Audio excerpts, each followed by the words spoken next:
All right, what is going on, everybody? Welcome back to another day of SaberSim's DFS office hours. Today is Thursday, August 14th of 2025. Looking ahead here, we had a 4-game League of Legends slate earlier this morning. We had golf tee off, we had tennis get underway, and we had a 2-game early MLB slate. So 4 sports of action already underway. Good luck to all of you playing those slates. For the rest of the day, there is a 5-game MLB main slate in a couple of hours here. So should be a fun day of DFS overall. For those of you who are new here, welcome. My name is Andrew. I'm one of the coaches over here at SaberSim. This is a show where we go over how to use the SaberSim app, answer any and all DFS related questions. Get your questions in one of 3 ways here. First off, send us an email, support@sabersim.com. Second, post it live in the YouTube chat. Third way, post it in the office hours channel in our Discord server. If you're not in our Discord and want to get access to that channel, there is a link in the description of this video. You also get access to our similar channels, individual sport channels, and you get access to the rest of the SaberSim team. Just can't say enough good things about the Discord. But with that said, we do this show Monday through Friday, 4 p.m. Eastern, and then we do this show on Saturdays at 12:30 p.m. Eastern. So tune in any one of those days, get your questions answered. All right. So let's get the MLB slate pulled up. We did have there are a couple of like comments, kind of questions in the office hours channel. I answered some of them just directly in there. There was one, this was a feature request which I did log, but there is a workaround as to a way you can do this in the app as is. That way you don't have to wait for us to do it. So the question was, can you and the SaberSim team add standard deviation to the projections column, or like add a column for standard deviation to the projection table here? It's on the CSV file, so I was just curious why it wasn't on the projection page. Yeah, probably just like an oversight, or like maybe it got added later. I put in a feature request to add it here. However, you can do this right now, even if you want it, like say for today. So the way you would do it is you would need to be on Ultimate, because you need to be able to download the player projections, which I'm assuming you are, which is why you know they're available. And then when you download it, you can actually upload custom data. So then I downloaded this, right? Okay, I'm going to go and say download a CSV here, or upload a CSV. So I'm going to pull in the projection CSV that I just downloaded, right? Then what I'm going to do is I'm going to turn off all these other ones. I'm going to turn off projection. I'm going to turn off, where'd it go? Ownership. I don't want to like override anything with regard to those. But what I'm going to do is I'll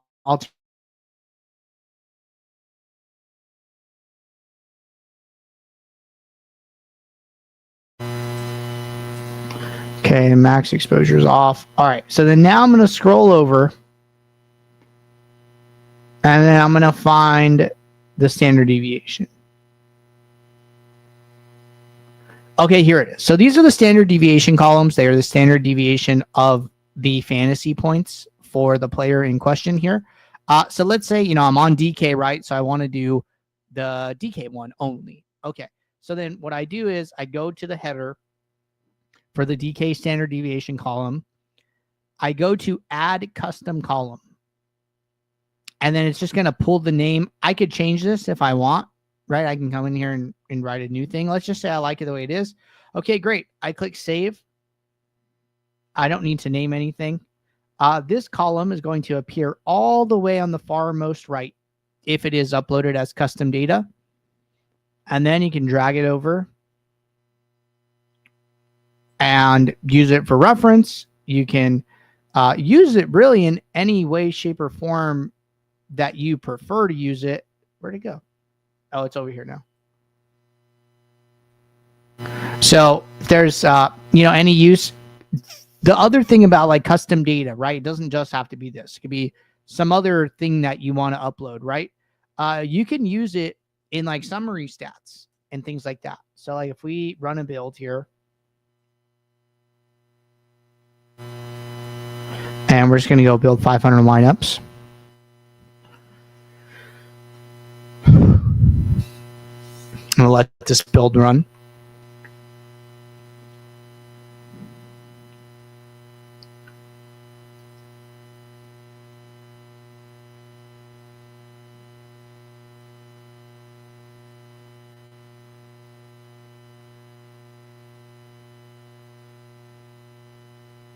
All right, build is finishing up.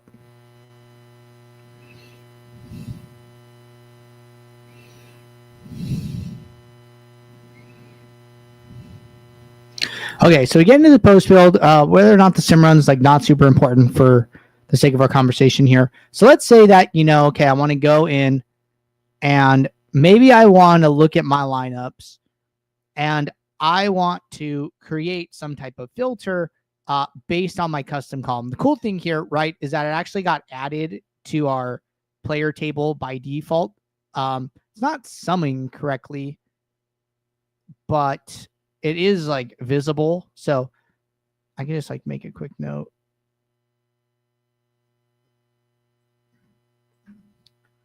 Custom data not summing in lineup card correctly. Get that over to the team. But it is here. You can control this if you right click on your lineup card and you click edit columns. If it wasn't here by default for whatever reason, you could add it here, or you could turn it off. Maybe you don't care to see it. You want to use it in like some other way and you don't like it taking up space, or you do like it, right? Okay, well then I add it back. So you can control these just so you guys know. And then what I can also do is I can go to rank by, I can go to add metric, and then I can go down and then in this list, the question's kind of in the way.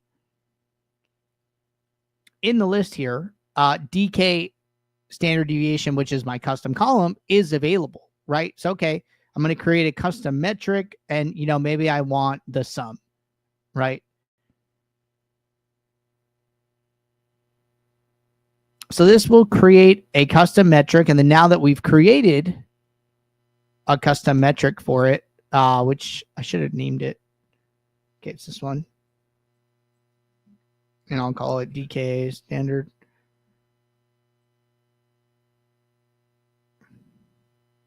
Now, when I go to my pool, for instance, and I go and do a new filter, it's available here for me to filter lineups by. So just some ideas about different ways to like upload custom data, use it. It was a good opportunity to kind of talk about it. I did note the summing not correctly here, but other than that, I think that wraps for that question. Derek said, hi, Andrew. Is there a way to build a rule to have certain players I like added to all lineups? Would I have to push my exposure rate to 100 for each player? Okay. So there's a couple of different ways I think about this question. If you do a rule, a group manual rule is probably easiest. Okay. It's like what it would look like, something along the lines of this.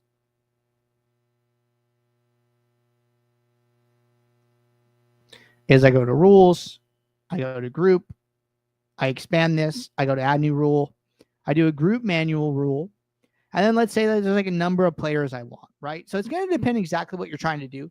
If you want, like, hey, I want 100% exposure to like 3 guys, then you would write a rule. Maybe you're like locking 2 pitchers, and then you're like locking 1 batter, for instance, right? Then I save this and I say use at least 3, right? Because there's only 3 here. Sometimes what I've seen people do is create a rule like this, but add more players. So like maybe their rule has 10 players and they're like, or maybe it's 3 like this, and we'll make it simpler. And they say use at least 1, right? So saying, hey, you don't have to use all 3 of these players, but I want every lineup to have at least 1 of them, So you could be as like aggressive as you want. This is the same as locking the players. Like if I say use at least 3 and there are only 3, that's effectively locking them all in. If you want to use one of the 3, right? What I wouldn't do is go into the player table and like set a 33 minimum exposure to every player, because sometimes players could be in the same lineup and then that counts. I guess in an extreme example, all 3 players could be in 1/3 of your lineups together and not be in the other 2/3 lineups, right? That's like a very extreme example. But that can happen if you use minimum exposures, right? If you do it this way, You could say use exactly one. I want to use exactly one of these guys in every lineup. I want to use at least one of these guys in every lineup. You will know that every single lineup has these players. So I think rules are a little bit better. Group manual is the way I would lean. All right. Brandon asks, can you give me the formula for ROI? Yeah. So ROI is, we'll just do like a simple example.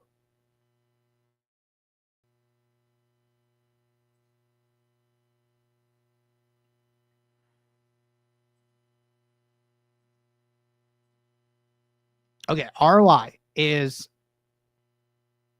the money won by your lineup divided by the entry fees. Okay, so in a very simple example, we'll do a $1 single entry, and we're gonna run it 100. Let me remove this question and move my face. 100,000 times. Okay, so we're gonna simulate a $1 single entry 100,000 times. Okay, and we're gonna do money won divided by entry fees. So what this would look like is we'll do the amount of money the lineup won last. So this lineup will have $100,000 in entry fees, right? Because it's $1, you have one entry, and we're running it 100,000 times.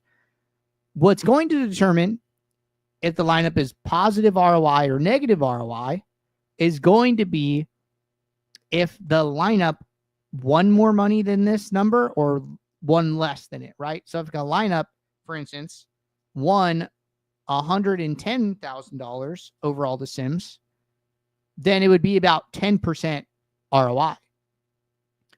If the lineup only won, $90,000 over all the sims, then it would be negative ROI.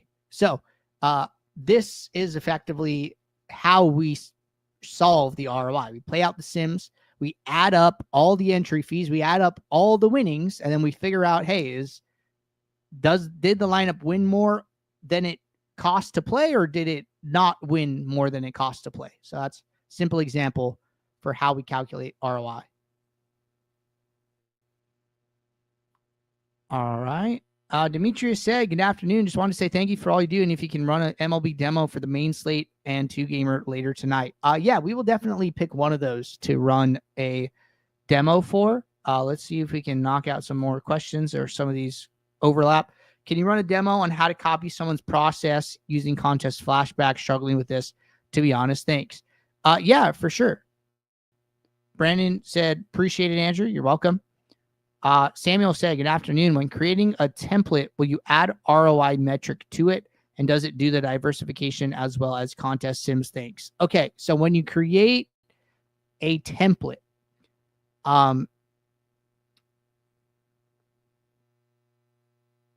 so when you select your diversity to be portfolio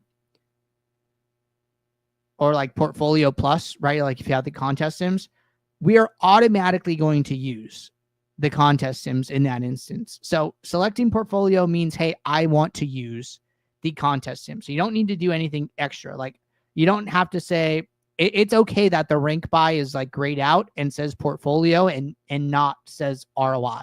Okay. So that's totally fine. So you don't have to do anything there. So just know that portfolio means you're using ROI.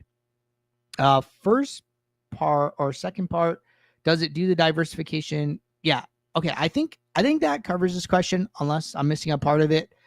These other two questions kind of go together with a demo. So we'll jump into both of those. Sammy followed up saying, what is the difference between my entries and max entries? Good question. So let's say I am putting 10 lineups into a 20 max. The max entries in the contest is 20, but I'm only putting in 10. So like maybe I want to handle that differently, right? So it just gives you more flexibility. Maybe you're putting one lineup in a single in a 3 max, but then you're also grouping your single entries together, and you want that one lineup to be part of, you want that 3 max to be part of the single entry group, right? If you used max entries, it wouldn't work, but if you use my entries, it would work, right? So it gives you flexibility if you're not maxing every contest that you play. All right. So let's get back into TJ's question, and then this will lead us into Demetrius's question. So can you show how to copy someone's process using flashback, struggling with this? Yeah. So let's say, like, we go back to yesterday's MLB slate, right? For instance, and then we will go and we'll look at somebody. Maybe we'll try and get some ideas from them, right? All right. So I go to the main slate from yesterday.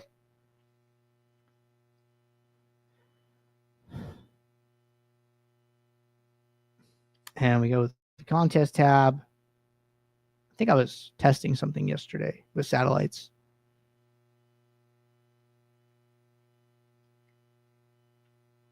Okay, yeah, we were definitely testing some satellites. All right, so let's say I go down, right, and I want to look at like the large field 150 max.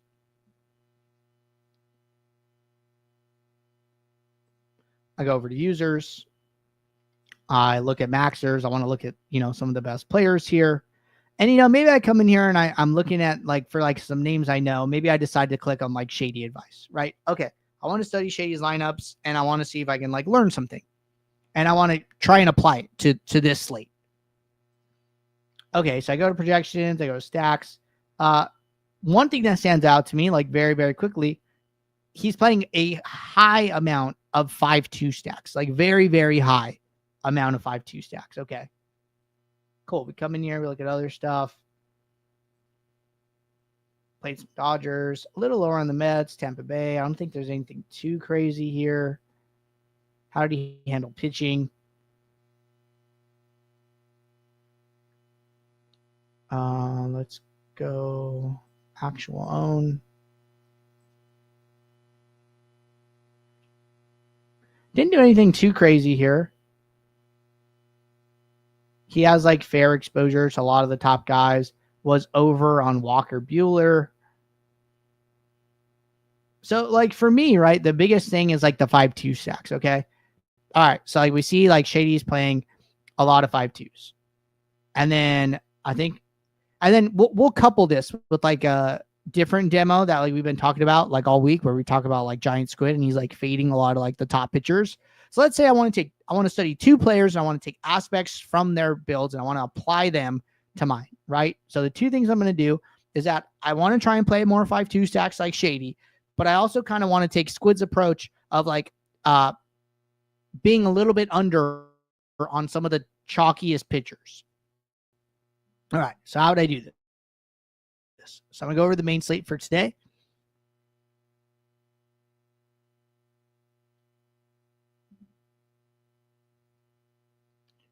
So we're going to start with Squid, and I'm going to go over to pitchers, and I'm going to go to ownership. And notice there's 3 players above 30%, 4 players above 25. And, maybe I'm hey, I'm looking at these guys and, Luzardo is a really high value. Maybe I don't want to be so low on him, but maybe I'm actually okay taking a shot at being under on Skubal because his salary is so high. His value is similar to other pitchers in that range. And I think that, there's an opportunity here to fade him, right? Okay. Well, what I would do is I would just, decide how low I want to be on him. Let's say I want to be half the field, right? Which is kind of where we saw Squid. Okay. Well, then I'm going to set a max exposure to 17% for Skubal. Maybe I set one for Bailey Ober as well. He's not the best value here, still getting kind of a lot of ownership. And then I'm picking my spots, right? Because Squid kind of picked his spots too. He would still get to Will Warren and some players near the top, but then the other ones that he wasn't getting to, it wasn't he was even on all of them. He was either over or under, and he's kind of taking a stand one way or another here. So here, right, we're okay, I'm okay with Luzardo. We could take a stand there, but then I want to be under on Skubal. I'm okay with Bibby, but then I want to be under on Ober, right? These are kind of, we're taking 2 and we're fading 2, right? This would be one way to do the pitcher angle. And then for the Shady thing, right, it's okay, I want to play a lot of 5-2s. Well, you kind of got to decide how many you want to play, right? I think it would be okay to look at his stuff. I'm okay, he's playing 80%. Maybe I want to make sure at least half of my lineups are 5-2s, right? And then I just go and I set a 50% minimum exposure to 5-2, right? I use something along those lines. Here, I've taken things that we've learned from flashback, and then I'm applying them to my builds. Now, the one thing I'm doing a little bit with, like, especially the shady thing, I don't know exactly how he gets to his distribution, right? I don't know exactly how Squid decides who he's feeding and who he's going with, right? Just because we're not in their head, right? We don't know exactly what they're doing. We don't know what their process looks like. So you can take aspects of their process, but kind of water them down a little bit, where, like, okay, I'm sure this is a directionally correct move. However,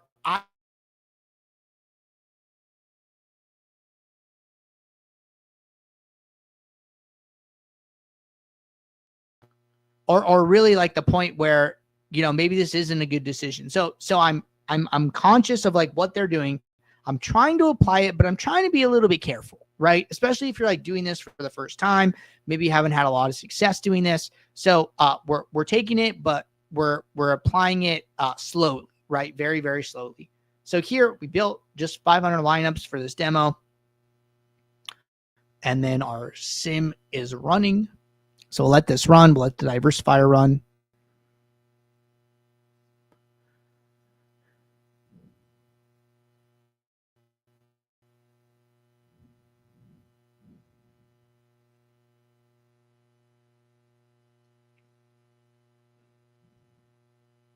Okay, cool. So these run, right? I go and I look at my exposures, right? I want to focus on the pitchers, and I'm going to go back to, value I think we were on. Okay, so Luzardo, we're over the field, right? Bibby, we're a little bit over the field. Bigger stand on Luzardo, which I think is okay. His value is like a lot greater. And then we're like half the field on Skubal and Ober, right? Now we end up taking a little bit of a shot on Cabrera, which just so happened to be under on Senga, like letting the builder kind of figure out some of those things. But now, this looks like what we wanted it to look like, right? We're still getting some Skubal. He actually ends up being in our top lineup, as a matter of fact. But we've taken some of the stands we want there. And then I go over to my stack exposures. Now I have 53% 5-2s and no other stack in more than 10% of my lineups, right? So I've taken aspects from both of them. I've applied them here. And, I'm going to like learn from this and see how they handled it and continue to like iterate on it. But I think that is the best way to take aspects from flashback and then apply them in your next build. All right. And then outside of that, it would just be like, verifying everything. Hey, am I okay with these plays? Arizona's and Colorado, they're going to be super chalky. We're getting a lot of Phillies. They kind of pair with Luzardo. So like there's some win equity there. So that's great. I thought our pitchers looked fine. You go, you check your batters, all that good stuff. So a lot of it is just QA at this point, making sure that you're comfortable with everything that you're seeing. We have very low leverages to all of our batters here, which is pretty normal. So all in all, I think it looks pretty good, and I'd be happy to roll with these lineups. All right. Let me check here. Looks like we're caught up in YouTube and Twitch chat, caught up in office hours. Cool. Appreciate you guys tuning in. I'll be back tomorrow, 4 p.m. Eastern, for our next show. So until then, everybody, take care. Good luck. Thanks. Bye.